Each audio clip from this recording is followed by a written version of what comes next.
I think economics is used in quite a variety of ways in the firm.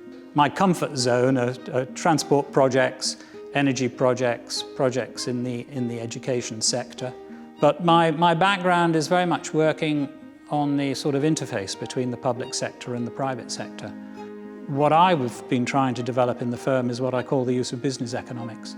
So much more looking at market conditions and how they affect our clients and our clients' decisions about what they do, and therefore what they invest in and what they commission from us. What I like about Arup is that it gives me an opportunity to use the experience that I've gained from those sorts of projects, but apply them to a great variety of projects.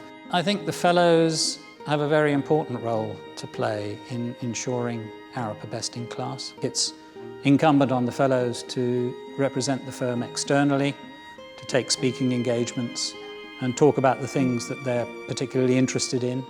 I think internally the fellows provide a sort of focal point for development of the discipline.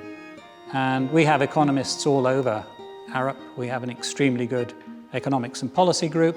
We have people in an energy and policy team. We have economists in the planning group, and so on, spread throughout the firm. And I think the fellow has an opportunity to sort of act as a bit of a focal point. The area that I'm at the moment particularly interested in is the economics of climate change, and in particular resilience. Tracker is a project for the UK rail industry, which is a research project, and it's exploring how to make the rail industry resilient to climate change. And if you're weighing up what to do, that cost-benefit calculation for investment in resilience to climate change is probably the most difficult investment decision anybody would ever have to make, because there's such huge uncertainty around the issue.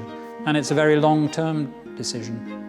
Railway assets, some of them last for 100 years or more. I mean, the Victorians built railways, a lot of their infrastructure is still around, as we know.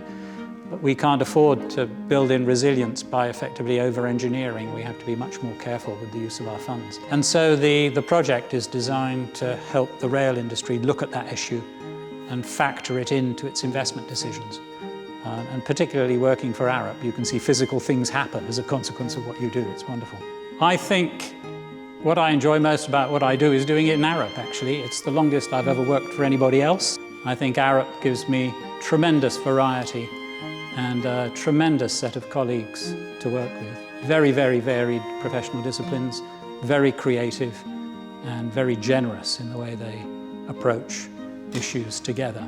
To be recognised as an Arup Fellow is a great honour. It's a really great privilege, particularly as I'm the first economist. And I think that's not just about me, that's a recognition of the firm broadening its view of the disciplines that are really relevant to its work going forward.